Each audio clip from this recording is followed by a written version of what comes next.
Senator Shaheen, in your announcement this morning, you said it's just time. Explain some of the motivating factors behind your decision not to seek re-election in 2026. Well, I've been involved in politics in New Hampshire for 50 years now, or will be by the end of my term. I started in 1975 working for Jimmy Carter when he was running for president. I will have served in elective office for 30 years. And I think it's time now to spend a little more time with doing other things, spending time with my family, having a chance to get away from the 24/7 Senate schedule. But I do not intend to retire, and I have 2 more years left in my term, and we have a lot of work to do. And like so many Americans, I'm very concerned about the direction of the country right now, and so I intend to spend every day over the next 2 years, as I said in my announcement, continuing to try and make a difference for people in New Hampshire and across this country. Senator, it's not uncommon for senators to serve into their 80s, but age has become a much bigger conversation in Washington these days. How much did age play a role in your decision? I think length of time has been more of an issue. As we know, President Trump is older than I am, and he continues to serve. So I think as people age more gracefully and lifespans are longer, it's become less of an issue. I think it's about whether you can do the job and are able to continue to do that. And I want to be able to continue to do this job till the end of this term. As you noted, Senator, you said you're going to be going strong. Senator, you said you're going to be going strong through the finish line. Explain some of the issues you want to prioritize, especially there on the Senate Foreign Relations Committee through the rest of your term. Well, I have taken over this year as the top Democrat on the Senate Foreign Relations Committee.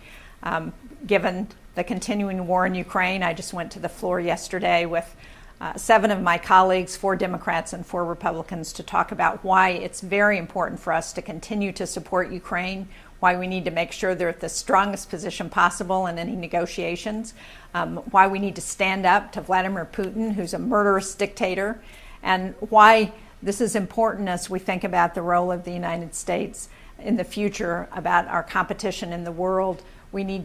What makes America strong is our allies and partners. We need to continue those relationships, and I'm going to be working on that. A couple of questions for you on the tasks at hand here, Senator. Obviously, continuing resolution coming over to the Senate. What issues do you see with that, and do you think there will be Democrats who support that? I think it's one of the things that we're discussing right now in the Senate. I clearly have real concerns about what the Trump administration has done in writing this continuing resolution, because it is not a clean continuing resolution. It has real ramifications for New Hampshire. Our congressionally directed spending awards would all be eliminated, as would so many programs and services that people in New Hampshire depend on. I don't think shutting down the government is a fair alternative. What we need is to do our appropriations process that Congress is assigned to do, and it's unfortunate that the House hasn't been willing to do that, and now we'll see what happens in the Senate. To be clear right now, are you a yes or a no on that resolution? We're still discussing what we're going to do.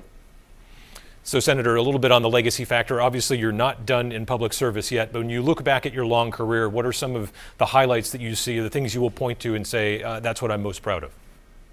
Well, I'm proud of my work for families and children. As governor, expanding public kindergarten made such a huge difference, because we know investing in early childhood education makes a difference in how kids grow up and what they can do in their lifetimes.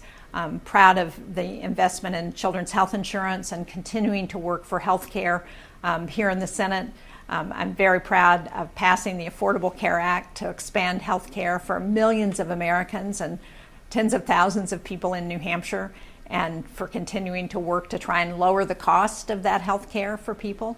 I'm very proud of some of the work that I've done for survivors of sexual assault, and of course, as governor, lowering electric rates, helping create jobs, bringing trade jobs to New Hampshire. It's something that I continue to work on in the Senate, and it's one of the reasons I'm so concerned about what the president is doing with tariffs, because we're seeing already the uncertainty is having a huge impact.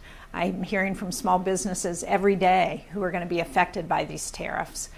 Just heard from a candy maker in Salem who has his factory in dairy who does 85% of his business in Canada, and they've canceled all those orders. So this is going to have a huge impact on jobs, on people in New Hampshire and across the country, and the president should rethink his position. One last question for you here, Senator. You know, your decision could touch off a monumental reshuffling in New Hampshire politics. Do you plan to get involved in the Senate race to come, perhaps by endorsing a potential successor? Well, I don't usually endorse anybody in the primary, but I expect to fully support whoever the Democratic nominee is. And I think it's very important for us to continue to have somebody who is going to be willing to stand up to Donald Trump, who is going to be willing to question the direction that he's taking this country, and who's not going to endorse what Elon Musk and his Doge boys are doing across government and the impact that's having on people. Senator Jeanne Shaheen, thank you for your time. We appreciate it.